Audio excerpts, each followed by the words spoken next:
You ever notice how one chaotic final series can change the whole conversation overnight? Two penalties on the Browns in the last 2 minutes, defensive holding, and an offside on a play nobody planned to snap, and suddenly a 2-7 season becomes a referendum. Fans don't just grieve losses, they look for someone to pin the blame on. This week, it's Kevin Stefanski's name on the chopping block. Let's unpack what actually happened and why the reaction is so volcanic. The on-field reality. The loss to the Jets wasn't just one bad drive, it was a confluence of failures.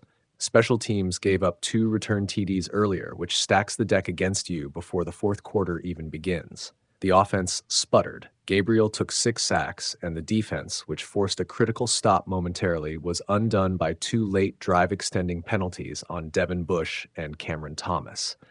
Those aren't close calls that escalate into noise. They're textbook mental errors at the worst possible time. Why fans want Stefanski out? When a team loses in dramatic, avoidable ways, turnovers, penalties, bad clock management, fans want a visible corrective, a new voice, a new face in the locker room, a scapegoat that feels decisive. Stefanski's steady, measured posture, we'll all own it, reads like control to some and complacency to others.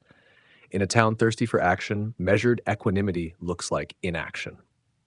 Combine that with a 2-7 record and an offense that's failed to reliably score, and the anger compounds into calls for an immediate change. What's actually at stake organizationally?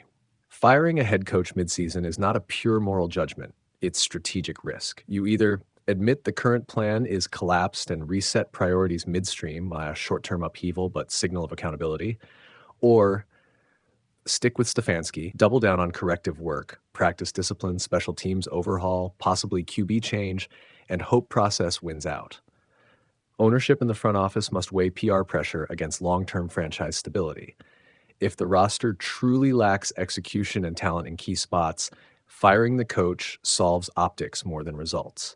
If it's fixable via staff changes, roster tweaks, and clearer discipline, patience could be warranted. But patience is expensive with fan morale and ticket sales on the line. Practical fixes they can start tomorrow. 1. Special teams audit, 2 return TDs, and field position giveaways are the kind of problem you solve with a targeted coaching fix and personnel review. 2. Penalty discipline program. Late game mental errors are often coaching and situational prep failures. Practice the end game until the muscle memory replaces the panic. 3. Offensive identity clarity. If the QB rotation or scheme is muddled, simplify. Shorten third down chains, use quicker releases, protect the QB. 4. Transparent performance checkpoints. If the organization promises development, present a plan, measurable short-term improvements and consequences if they aren't met. 5. Consider limited Shadur exposure. If Shadur Sanders is the fan siren, give him structured reps in controlled environments, end-of-game packages, 2-minute series in non-critical spots, so the front office can evaluate without burning a season on theatrics. What firing Stefanski would mean cutting Stefanski now would be cathartic for a segment of the fan base and could galvanize short-term energy. But it also risks fracturing locker room continuity and signals that management will react to noise. It puts the GM under immediate heat too. Fans are already chanting for Andrew Berry to go. The franchise would be restarting a leadership search in a season already slipping away. What to watch next? Are there immediate staff moves, special teams coach, or position coaches reassigned? Does the team publicly lay out a corrective plan with measurable targets? Any roster shakeups, especially on the OL or special teams that show decisive action? How the team responds versus Baltimore, that next game will say more about the Browns' direction than any social media petition. Final thought. This is the hard part of professional sports.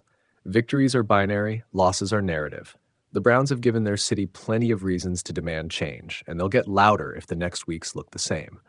But the right move isn't always the loudest one. The franchise must decide whether it wants the immediate catharsis of a firing or the slower, riskier path of rebuilding competence and culture. Either choice will be judged by results. The good news for fans is simple: change the process, and the results often follow. You want the content raw, tight, and ready to record.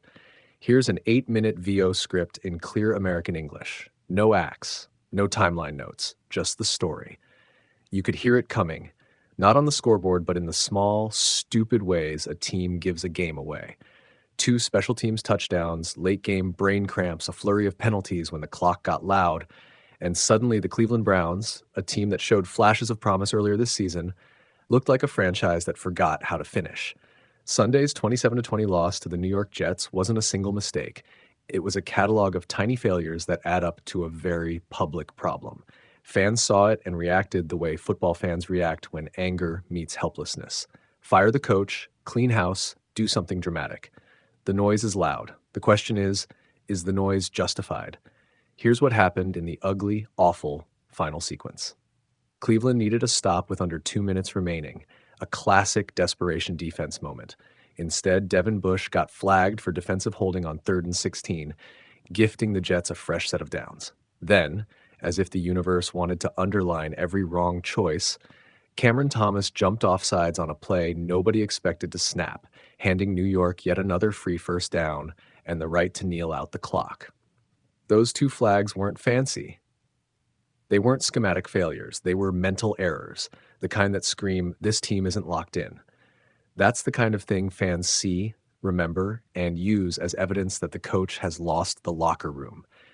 And that's why by the final whistle, so many were calling for Kevin Stefanski's job. But let's slow down the emotional freight train and parse the anatomy of the defeat. This loss was messy in 3 places: special teams, protection, and discipline.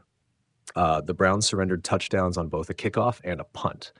Those weren't fluke breakdowns that happen once a season. They are game-tilting plays that drift into the margins of your team's record. You can survive 1 return touchdown in a season, 2 in a single game, especially in a 27-20 loss, is a full team disservice. Then there were the 6 sacks taken by Dillon Gabriel, a figure that signals not just a quarterback problem, but a line and protection problem. And finally, the late defensive penalties. Mental mistakes at crunch time that any coach should be able to prevent with discipline and preparation. That combination is lethal for trust. Fans don't just want wins. In a season leaking hope, they want the team to look like it cares about the details. When the seams come apart in public, they assume leadership is to blame. Social feeds lit up with calls to fire Stefanski and even GM Andrew Berry. It's visceral. People want consequences when the product on the field looks like a ragged, unfocused outfit. You can understand that anger, but let's be honest about the ledger. Firing a coach is a blunt instrument. It creates theater, sure, but it rarely solves root causes immediately, especially mid-season. So who's to blame in a realistic sense? Start with the obvious: special teams.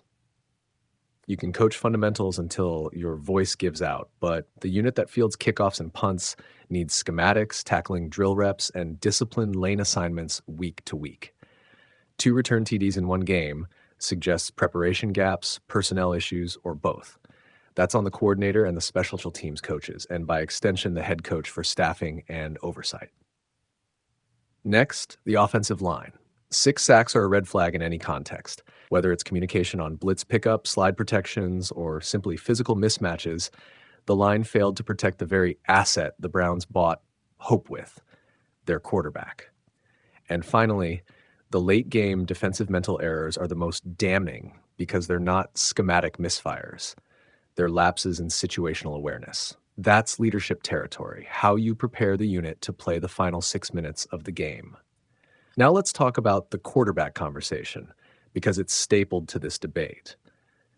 Dillon Gabriel didn't throw any interceptions and did manage 2 touchdown passes, but sacks and pressure turned promising drives into nothing. If you're the coaching staff, you face the dilemma fans won't accept.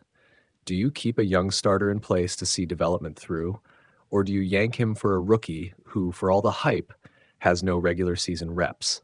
Kevin Stefanski chose the former: steadiness, process, and continuity. It's defensible. Development requires patience and protection, but patience only works when the basic supports, line play, special teams, situational discipline, are not actively sabotaging your plan. Right now, those supports are unreliable. That makes patience look like blind faith. Let's be pragmatic about consequences. Cleveland's playoff hopes are effectively gone after this loss. At 2-7, the upside for the rest of this season is slim. The focus inevitably shifts to draft position and evaluation.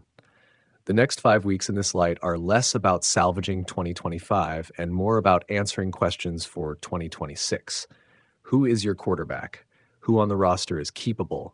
And how do you fix the units that collapsed in this game?